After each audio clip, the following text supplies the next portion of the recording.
السلام علیکم ورحمۃ اللہ وبرکاتہ۔ کیسے ہیں آپ لوگ؟ امید ہے آپ لوگ خیریت سے ہوں گے۔ اللہ تبارک و تعالیٰ آپ لوگوں کو ہمیشہ خوش و خرم رکھے۔ ماہ شعبان المعظم میں ایک شب ایسی بھی آتی ہے جو بڑی فضیلت رکھتی ہے، جسے عرف عام میں شب برات کہا جاتا ہے۔ شب فارسی میں رات کو کہتے ہیں اور برات عربی میں بری ہونے اور نجات پانے کو کہتے ہیں، چونکہ اس رات میں رحمت خداوندی کے طفیل لاتعداد انسان دوزخ سے نجات پا جاتے ہیں، اس لیے اس رات کو شب برات کہتے ہیں اور یہ شعبان کی 15ویں شب ہوتی ہے۔ حضرت عطا بن یسار رحمۃ اللہ علیہ فرماتے ہیں، لیلۃ القدر کے بعد شعبان کی 15ویں شب سے زیادہ کوئی رات افضل نہیں ہے۔ اس رات کے کئی نام ہیں، ان میں سے 4 نام یہ ہیں: نمبر 1 برکت والی رات، نمبر 2 رحمت خداوندی والی رات، نمبر 3 دستاویز والی رات، نمبر 4 دوزخ سے بری ہونے کی رات۔ احادیث مبارکہ میں اس رات کی بڑی فضیلت ذکر کی گئی ہے، اس لیے میں آپ لوگوں کے سامنے چند احادیث پیش کرتا ہوں۔ نمبر 1 حضرت عائشہ رضی اللہ تعالیٰ عنہا نبی کریم صلی اللہ علیہ وسلم سے روایت فرماتی ہے کہ آپ صلی اللہ علیہ وسلم نے فرمایا، کیا تمہیں معلوم ہے اس رات یعنی شعبان کی 15ویں شب میں کیا ہوتا ہے؟ انہوں نے عرض کیا، کیا ہوتا ہے؟ آپ صلی اللہ علیہ وسلم نے ارشاد فرمایا، اس شب میں یہ ہوتا ہے کہ اس سال جتنے بھی پیدا ہونے والے ہوتے ہیں وہ سب لکھ دیے جاتے ہیں، اور جتنے مرنے والے ہوتے ہیں وہ سب اس رات میں لکھ دیے جاتے ہیں، اور اس رات میں سب بندوں کے اعمال اٹھائے جاتے ہیں، اور اسی رات میں لوگوں کی مقررہ روزی اترتی ہے۔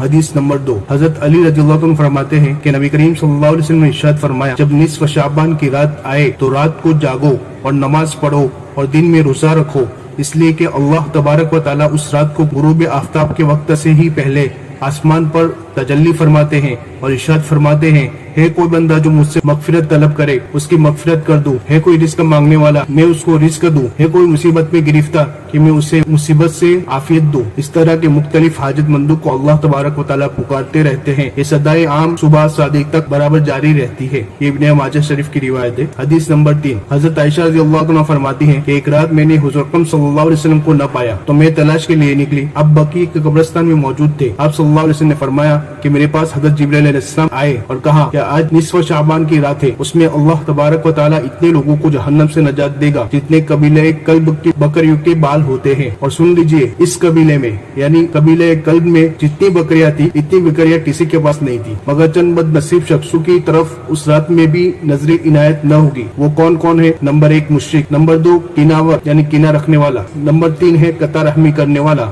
نمبر 4 ہے پائجامہ یا تہمند ٹخنے سے نیچے لٹکانے والا، نمبر 5 ہے اپنے والدین کی نافرمانی کرنے والا، نمبر 6 ہے شراب نوشی کرنے والا۔ یہ بھی حدیث ابن ماجہ شریف میں ہے۔ حدیث نمبر 4 حضرت عائشہ رضی اللہ عنہا فرماتی ہے کہ ایک رات حضرت صلی اللہ علیہ وسلم تہجد کے لیے کھڑے ہوئے، نماز شروع کی اور سجدے میں پہنچے تو اتنا طویل سجدہ کیا کہ مجھے خطرہ ہو گیا کہ شاید خدا نخواستہ آپ کی روح قبض ہو گئی ہے، یہاں تک کہ میں پریشان ہو کر اٹھی اور پاس جا کر آپ کے انگوٹھے کو حرکت دی تو آپ نے کچھ حرکت فرمائی جس سے مجھے اطمینان ہو گیا اور میں اپنی جگہ لوٹ آئی۔ جب آپ صلی اللہ علیہ وسلم نماز سے فارغ ہوئے تو تھوڑے سے کلام کے بعد فرمایا، تم جانتی ہو کہ کون سی رات ہے؟ میں نے عرض کیا، اللہ اور اس کے رسول ہی خوب جانتے ہیں۔ آپ صلی اللہ علیہ وسلم نے ارشاد فرمایا، یہ نصف شعبان کی رات ہے، خداوند عالم اس رات خاص طور سے اہل علم کی طرف متوجہ ہوتے ہیں اور مغفرت مانگتے ہیں، اور مغفرت مانگنے والوں کو مغفرت اور رحم کی دعا کرنے والوں پر رحم فرماتے ہیں، مگر آپس میں کنارہ رکھنے والوں کو اپنے حال پر چھوڑ دیتے ہیں۔ یہ الترغیب و ترہیب کی روایت۔ اب اس رات میں کیا کیا نہیں کرنا چاہیے؟ ایک تو آتش بازی لوگ کرتے ہیں، تو یہ آتش بازی نہیں کرنا چاہیے۔ یہ رسم نہ صرف ایک گناہ ہے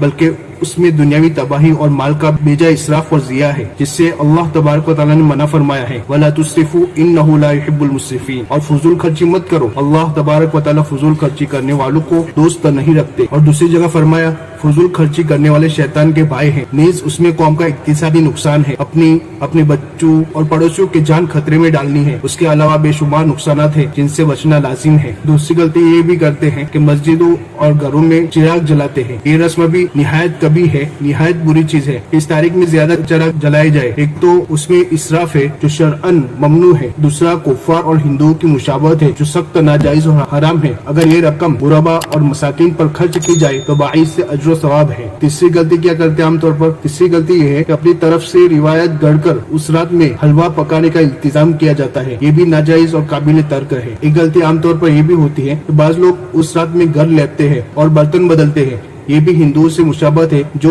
ازروئے قرآن و حدیث ممنوع ہے۔ اور عام طور پر غلطی یہ بھی ہوتی ہے کہ مسجد میں اس رات کو شور و گول لہو لعب کرتے ہیں، یہ بھی سنگین جرم اور باعث خسران ہے جس سے بچنا لازم ہے۔ اب شب برات میں کون سے اعمال کرنے چاہیے؟ نمبر 1 رات کو جاگ کر نوافل پڑھنا، تلاوت قرآن مجید میں مشغول رہنا، ذکر و تسبیح میں مشغول ہونا وغیرہ وغیرہ۔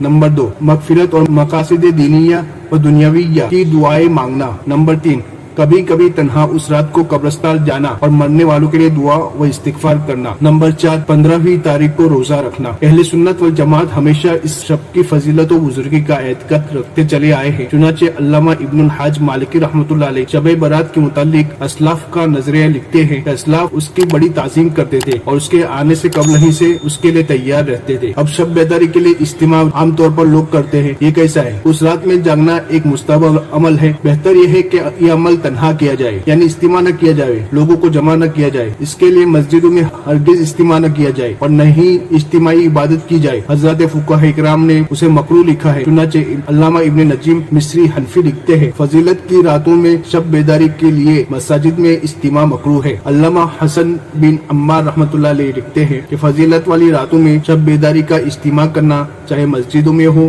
یا کہیں اور بہر صورت مکروہ ہے، کیونکہ اس طرح نہ تو نبی کریم صلی اللہ علیہ وسلم نے کیا اور نہ آپ صلی اللہ علیہ وسلم کے صحابہ رضوان اللہ علیہ اجمعین نے کیا۔ حضرت مولانا محمد اشرف علی تھانوی رحمۃ اللہ علیہ فرماتے ہیں کہ اس شب میں بیدار رہ کر عبادت کرنا خواہ خلوت میں ہو یا جلوت میں، مطلب تنہائی میں ہو یا سب مل کر، دونوں میں افضل ہے، لیکن اجتماع کا اہتمام نہ کیا جائے، باقاعدہ لوگوں کو بلانا، باقاعدہ لوگوں کو جمع کرنا یہ نہ کیا جائے۔ حسب استطاعت جاگنا اور عبادت میں مشغول رہنا افضل ہے، البتہ اخیر شب میں جاگنا زیادہ افضل ہے، کیونکہ اس میں نفس کے لیے زیادہ مشقت ہے۔ بہت مرتبہ دیکھا گیا کہ لوگ جذبے کے تحت اول شب جاگ کر آخر شب میں سو جاتے ہیں اور فجر کی نماز باجماعت نصیب نہیں ہوتی۔